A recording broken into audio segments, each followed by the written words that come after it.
now, this is the office of the President of the United States. Are your refrigerators running? They are? Well, you better get out there and catch them. Guess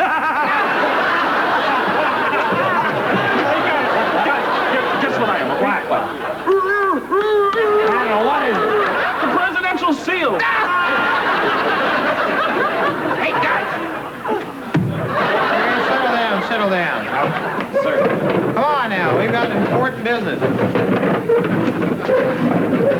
I'm going to say something before the meeting starts. I know you're all going to be disappointed. But I'm not going to be telling any jokes today. I know I was coming in here and tell some jokes and break you guys up. I'm always breaking you up with slashing one-liners, but there's no time today. We have too much work. So, General, let's start with your report. The entire government's waiting with bated breath on your report on the Strategic Arms Limitation Treaty. Can we have that now, please?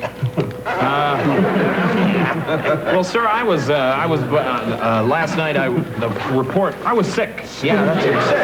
Where's your note? Right here. It's in similar handwriting to my own.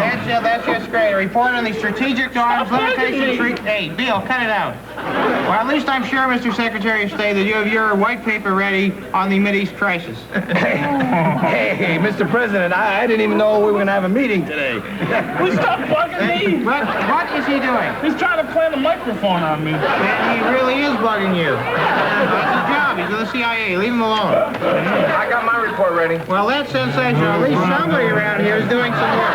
Hey, I can't read this. It's in code. I think I can, Mr. President. What does it say? It says... Just get out of here. That's ridiculous. Mr. President, I have a suggestion. I suggest we move on to the next order of business. Wait a minute. Just wait a minute here. Where does it say Secretary of State takes over meeting? I don't see it on the cards. Mr. President, I have a serious suggestion. Well, it's about time somebody with some brains stood up and said something intelligent. Speaking as Attorney General, Mr. President, I suggest we go over to the Senate office building and see if we can find some chips. All right!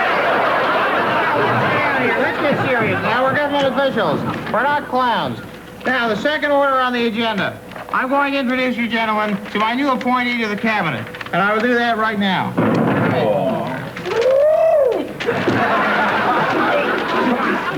Hello? Would you send in the new Secretary of Consumer Affairs, please? Hello? Hello?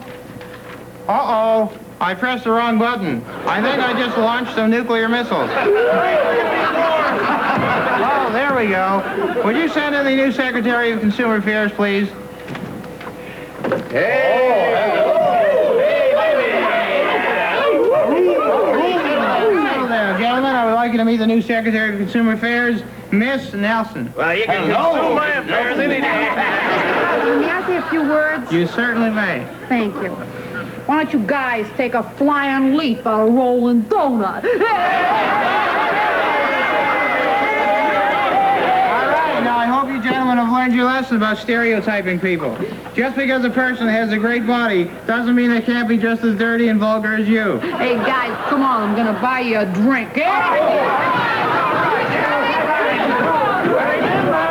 back in half an hour. We have an emergency security meeting.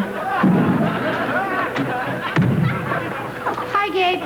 Well, look who it is. My first lady, and I certainly hope not my last. I'm always breaking myself up. Looks like you had quite a meeting, Gabe. Well, you know, boys will be boys.